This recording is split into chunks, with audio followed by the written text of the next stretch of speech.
share Facebook, tweet, Pinterest, email. Leon Mandel's heavy-duty voice pierced the noisy pit lane bustle, carrying clearly over the four big sports racing beasts crouching between us.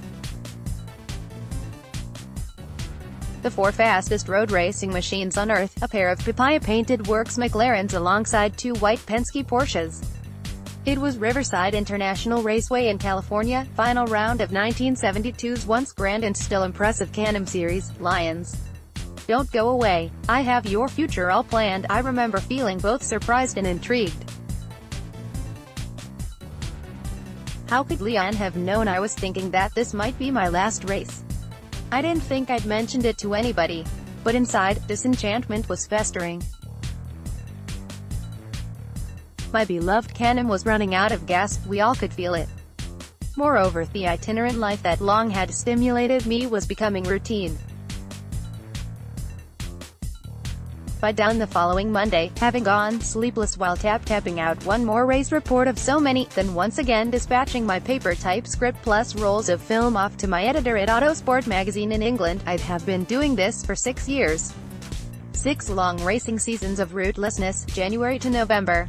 Driving 40,000 miles every year, droning back and forth across all of North America.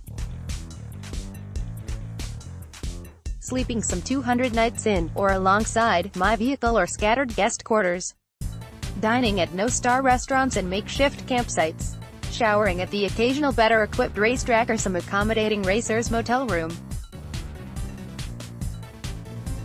Wasn't it fun, watching great race cars slam around legendary racetracks, hobnobbing with superstar drivers?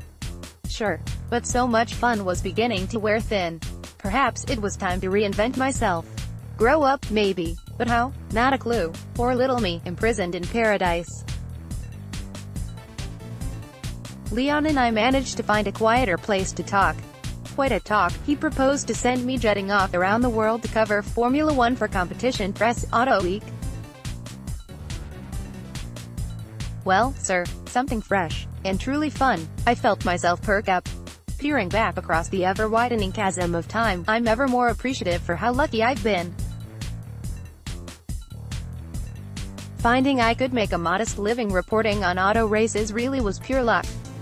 I was barely a teen when my dad, Ozzy, a car guy and photographer, took a few days off his weekday job one chilly New York March and drove 1,200 miles to balmy Florida to take pictures at the new Sebring 12-hour race. I can't imagine proceeds covered expenses. The adventure itself was his incentive. There he fell in with one Gregor Grant, who had launched his own weekly motorsports publication in Great Britain.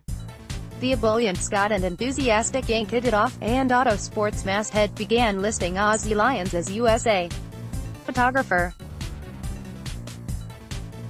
At that point, I didn't care about cars, but Pop's magazines started catching my eye, and unsuspected passion ignited. I began tagging along to sports car races, being tutored in the art of working a camera and the arcane alchemy of souping film in Dad's darkroom. Wow, how challenging and satisfying, shooting speeding race cars and bringing home the trophies. So I kept on doing it. Presently, I found my name honored in Autosport where Ozzy's had been. But absent my Eurocentric upbringing, thanks to Dad's British ties, I wonder if I ever would have noticed the niche import called sports car racing. Leon's job offer included another surprise: the retainer came to a living wage, including enough to cover my international travel expenses. Heck, I'd be able to afford budget hotels. So, I posted a letter of regret to my UK editor. Sorry, boss, you'll have to replace me with an other. I'm coming to your side of the water. His return letter was my third surprise. Seems the chap who'd been his F1 guy wished to step away. Would I care to take that on for Autosport as well? Auto Week was okay with it. The two subscriber bases had little overlap, so Shazam, double the income. My barely self-supporting hobby had turned into an actual business. Satisfying two employers might be the tricky bit. Subject was no problem. I loved F1 and was already comfortable in its pit lanes. Autosport had let me cover a couple of U.S. Grand Prix went the circus, played Watkins Glen, so I knew what the magazine wanted. Also, I was on good terms with many of the international troupe. With CP, I hardly ever saw a copy, living on the road as I did. Heck, catching up with my mags could take months. So to me, Leon Mandel was merely one of many bright, interesting people one talked with at racetracks. His special talent for me as a fellow journo was that if I happened to mention I was stuck for a story idea, he had an incendiary ability to shoot fire arrows into the dry brush of my brain. I presume he sought me out because of a pair of pieces I happened to do for him earlier that year. At Sebring back in the spring, I remarked that I was about to set off on a personal junket to Europe, just for fun during a calendar gap before Indy. On the spot, he wondered if I'd like to report on two races I'd mentioned, the Spa 1000K in Belgium and Sicily's Targa Florio. Remuneration would be munificent, $1 a column inch. A couple pennies a word. Oh, well, a little travel money. I think my weekend in the Ardennes brought in $56. I wrote more on the Targa, $72 worth or something. I never gave any more thought to working for Competition Press, Auto Week, until Uncle Leon sprang his October surprise. My two clients covered much the same things, but there were several differences. As was Abound News magazine, a tabloid newspaper.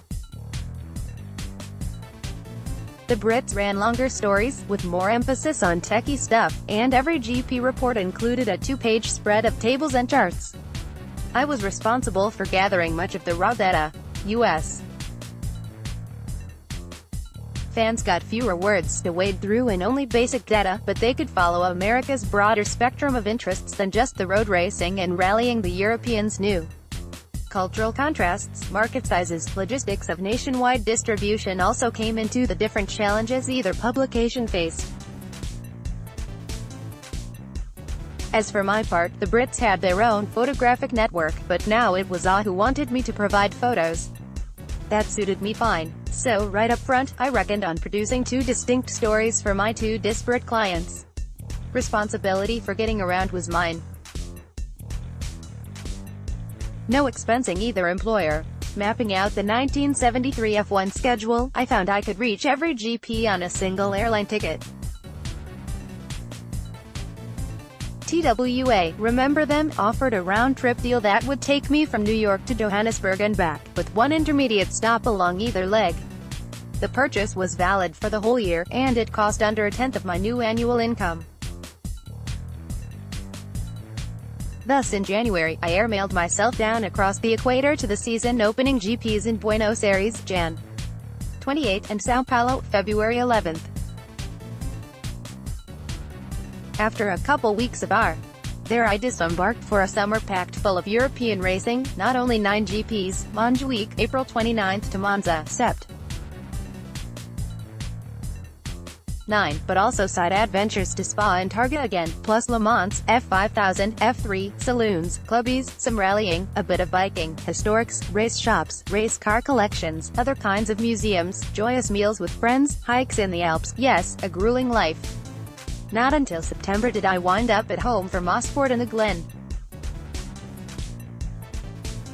15 GPs in all, arranged in a nice, logical, circular progression, and all on that initial economy fare. So long ago. Sometimes these days, caught up in an idle daydream, I map out a year's GP calendar, tally travel costs and shudder. Man, do they have that schedule messed up. Ground transport once in Europe, I'd want my own wheels. Hard to guess what sensible choice I might have made with only one client, but feeling flush with two sent a rush of blood to the head. Porsche, Lotus, BMW, what about celebrating with something outrageous? A brand new, gaudy all-American Stingray. Before leaving home, I ticked order boxes for a small block 350 in the higher spec L82 trim. Later I had the smog junk stripped off and a bigger carb installed, 4-speed stick, powerless steering. Chevrolet gave you that delete option in those days, and Targa coupe body and flamboyant Targa red. Mademoiselle Vet. I came to call that Wicked Witch. Never thought I'd fall in love with her. Wrong. Off to the races. F1 cars were smaller and slower than Can-Ams, but they were snappier, with more intense competition between more potential winners. That season had tall-stature teams like Brabham, Ferrari and McLaren, and high-caliber drivers such as Francois Evert, Denny Hulme, Jackie ICKX and Ronnie Peterson throwing cars around circuits of legend, especially magical Monaco and the stunning Nürburgring. But as the year developed, it distilled down to a duel for the World Championship between Emerson Fittipaldi, defending 72 champ in his Lotus, and Tyrrell's two-time title holder Jackie Stewart. Plus, for Americans to cheer, we had 71 Can-Am champ Peter Revson in his second season on McLaren's GP team, and his 72 successor George Follmer, now with newcomer American team Shadow. Here, both driver and constructor were total newbies at European competition. Two Yanks in F1. Do you suppose that's why Leon assigned a Giorno who didn't think they had comedic accents? Oddly, I had a minor language problem of my own. After 6 years of writing British, I had to unlearn bonnet and wing and petrol for my stories. Quick, who's my audience? Should I type that word, color, or color, tire, curb, typing? I had seen a computer once. It took up an entire refrigerated building on an airbase. I lugged along a small, portable typewriter. Manual, like the sports car I crammed it into. No batteries to keep up, but it devoured stacks of paper, dual sheets of the stuff with a dry ink coating on one, so no fiddling with carbon paper. Clever modern technology, eh? I'm not sure either client believed me, but I really did try hard to write 2 separate reports tailored for each. That made for very long nights, after a long day of tramping around taking pictures, interrogating the players and scribbling notes. Typescripts finally done, each had to be packaged along with a grid and results sheets, as well as 4 rolls of film for Both parcels had to be handed to my couriers, agreeable racers, in time for their Monday morning flights. I dared not risk even a short nap because it might not be short. What were short were European nights. Hammering away at my keys once in Sweden, I became aware of birds singing and sunlight brightening the trees outside. It was 3 a.m. Another story I love to tell is how I raced across Milan one morning at rush hour, double-parked the Corvette and ran into the terminal to meet my guy. That's when I learned the distinction between International Airport, where I'd gone, and the Intercontinental one, back on the other side of town. I fear Auto Week readers had to wait an extra week that time. That and other problems kept my eyes peeled for a better way.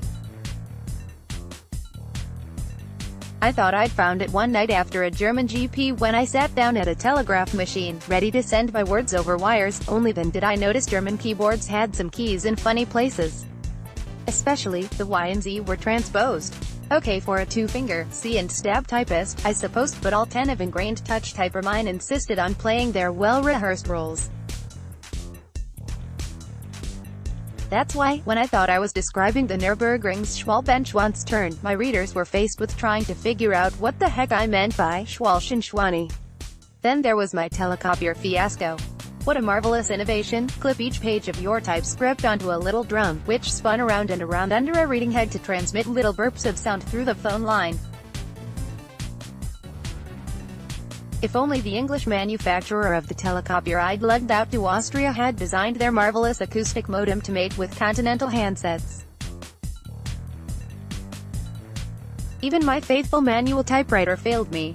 Early one lovely Monday morning in Monaco, half my second page was rising majestically from the machine when SPROING. Have you ever experienced the writer's cramp that comes with furiously ball-pointing thousands of words, desperate to make a relentlessly dwindling deadline?